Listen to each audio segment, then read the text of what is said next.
Waambia jamani, tunaomba mlipie kadi za wanachama 29,000. Ni ngapi ile bei? 24,000 kwa mara ya kwanza unavyojisajili 29,000. Kwa muendelezo ni 24,000 kwa mwaka. Yes. Point yangu ni kwamba ili uweze kwenda kuomba pesa hiyo walipie kadi za wanachama lazima wasogeze karibu. Ndio hivi. Hawa hawezi kwenda kuwanyonya damu kama kausha damu. Wewe umechukua kombe umelifisha nyumbani. Simba kausha damu. Hiyo Aviola. Haiwezekani wewe unachukua kombe unakaa nalo ndani, mashabiki mwatupa. Wewe mechi ya juzi ni dabi ya Kariakoo, dabi bora, dabi nafasi ya 4 kwa bora. Waamuzi wameletwa kwa gharama kubwa kutoka Misri. Huwaambii mashabiki kwamba kuna mechi, unawaambia saa 7 then what? Kwa nini uwaambie sasa? Mashabiki wa mikoani mimi naamini ndio huwa wanajaza sana uwanja wa Mkapa. Sahihi. Unajua kwa sababu gani? Kwa sababu kwanza wao hawaoni hao wachezaji mara kwa mara. Pili, sio rahisi kuwafikia. Kwa watu wanajiandaa miezi 2 mitatu kwa ajili ya kuweka pesa kwenda kuwatazama. Sasa wa Dar es Salaam wao kila siku wanapishana na Mpanzu Kariakoo. Mara amekutana naye sijui ameenda kununua viwalo Karume. Sasa wanawaona, wamewazoea. Kwa mikoani usipowaambia unawaonea. Sasa Simba wamefanyia hujuma mashabiki wao. Hawajawaambia kwamba tunaenda kucheza. What if? Kwa hiyo walijiandaa kufungwa, si ndio? Yes. What if angechukua lile kombe?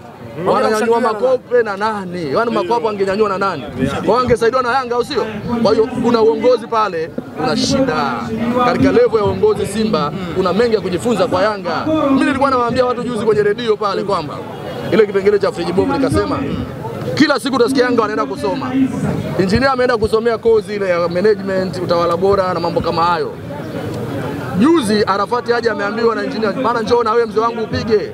Wale kwa nini wanaongeza ili kuiongoza hii timu kwa mafanikio, lakini zaidi ya yote you never know, anaweza mtu akachukua nafasi ya urais wa TFF kwa sababu anasomea management, football management, namna ambavyo watu wanaongoza mpira. Lakini ukiangalia Mangungu wao wanapishana huku na huku, mara wametoka huku, mara wajaribu wachezaji posho, mara sio wafanyaje. Mara tekenye gari na goma kwa. Zungumza Ahmed Ali, Ahmed kama msemaji. Haya ndo mambo ya kuiga. Ukiona umezungumzia kuhusu posho hapo, ziko soga nyingi kuhusu kwamba baadhi ya wachezaji wa Yanga masuala ya Yanga, si ndio? Hauna ya Simba kidogo? Tunachanganya mpira huu kaka. Weka vitu bwana. Umezungumzia kuhusu posho hapo. Zipo hizi soga zinazosema kwamba Simba Sports wamekuwa kulipa posho kwa wamekuwa ngumu kwa wachezaji. Friji Bovu unashindwa kugandisha vitu. Kweli Simba wapo baadhi ya wachezaji walikuwa wanadai posho. Hawajawapa posho, of course ilikuwa ni bonus ambazo walipaswa kuwapatia. Na hiyo taarifa mimi niliipeleka redioni, mimi Friji langu bovu bwana. Bana hawajapewa posho. Mechi ile ya Simba na Ken Gold walisafiri kwa kutumia SGR. Simba lini wamesafiri na SGR. Wamefika Dodoma wakachukua basi. Wamefika siku hiyo wakafanya warm up kidogo, wakaenda kucheza na Ken Gold ambayo imeshajifia. Yaani Ken Gold wao wenyewe washajifia. Kwanza wameenda uwanjani hawajafanya warm up. Simba akawa anacheza vile, wale Simba walikuwa hawajapata posho. Kwa nini wanacheza chini ya kiwango wakati timu kwanza imeshuka?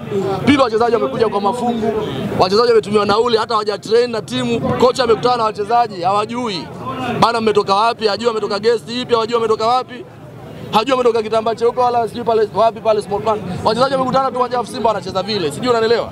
Sasa wale Ken Gold wangecheza na Yanga 10 20 kawaida. Sasa point yangu ni kwamba watu walikuwa wanadai pesa zao. Jana ulimsikiliza Lux shabiki wa Simba, si mwanachama wa Simba, aliongea nini? Alisema wachezaji wanadai bonus zao hadi siku ya mechi ya dabi. Bado walikuwa kuna msukumo kwamba tusicheze mpaka tupewe pesa zetu.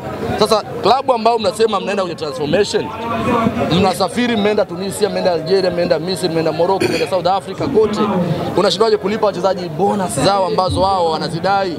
Na mbaya zaidi pesa inatoka kwa mfadhili, mdhamini wao Mo anatoa, alafu kuchini watu hawapeleki pesa. Kwa hiyo mwisho wa siku Yanga walishaondoka huko, na katika vitu Simba walifanya makosa ni kumwacha Senzo Mbata Masingiza kuondoka pale. Senzo alivyoondoka ile structure ya Simba kaihamishia Yanga. Yes. Sababu alikuwa anajua corridor zote. Unanielewa vizuri? Unaelewa vizuri basi. Yaani corridor za Simba hizi anazijua. Maana Simba wanafanikiwa 1 2 3 4 5. Alafu mbaya zaidi Manara akaja akafuata. Chuma Manara lilipoondoka ndo akachukua kila kitu. Mwambia Manara akafika akasema the return of champions, home of champions. Alafu kwa sauti ya mamlaka akasema Yanga itachukua ubingwa mara 10 mfululizo. Tena akasema 10 years back to back. Alikuwa anaongea vile anafahamu. Kwa nini? Kwa sababu anajua mapungufu ya Simba, wazungu wanasema strengths and weakness za Simba. Kwamba jamaa uimara wao katika uongozi wao na mambo yao mengi nje ya uwanja ni haya, wakayahamishia. Alafu hasara, yani madhaifu yao ni haya. Kwa hiyo wamechukua yote mawili, madhaifu na ubora wao. Leo hii Senzo akawaambia tupeleke kambi Avi Town, ile ni akili ya Senzo. Wachezaji wataki kuonekana Magomeni, sijui Kariakoo, sijui wapi. Wakafika kule kwa hela nyingi sana wanalipa. Wametoka pale wakasema ili tufanikiwe tufukuze wachezaji wote. Engineer akaja na akili yake ya kwanza akasema Yanga asipochukua ubingwa niulizwe. Almanusura achukua ubingwa, nakumbuka mechi dhidi ya Polisi Tanzania pale ilikuwa ni Arusha pale Sheikh Amri Abeid. Akaachiwa mechi ile, aliachiwa Cedric Kaze, nakumbuka Nabi akwepo ile. Wakakosa, wakatoka sare, ndio wakakosa ule ubingwa. Msimu uliofuata akafukuza wachezaji wa Yanga 16. Vipenzi vya Yanga akamfukuza Ngasa, Juma Abduli, Deus Kaseke, unaelewa vizuri. Wote kina Yona. Vipenzi vya Yanga. Ule ujasiri pale Simba haupo. Juma Abdul Jafari Mnyamani, watu wote wakafukuza. Akaleta watu.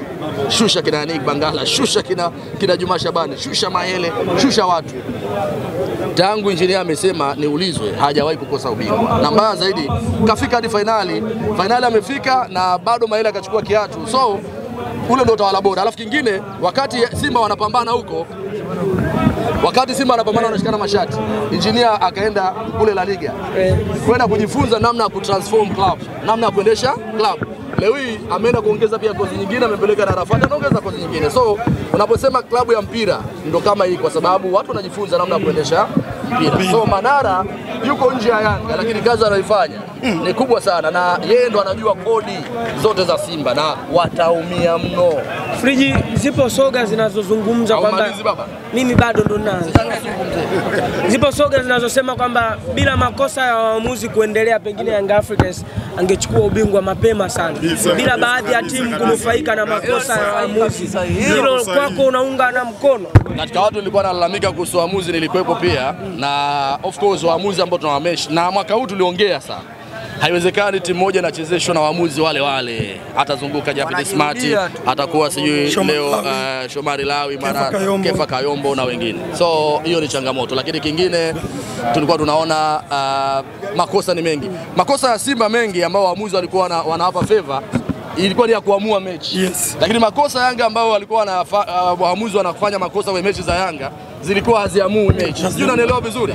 Yes. Hapa nafikiri tunaelewana. Waamuzi walifanya makosa kote. Kwa Yanga wanafanya, kwa Simba wanafanya. Lakini kwa Simba makosa waliokuwa wanayafanya 90% ilikuwa inawafavor moja kwa moja kuwapa matokeo. Mfano, mechi ya Simba na Mashujaa, si alikuwa Kefa Kayombo ile? Yes. Tayari mnyama ashapasuka.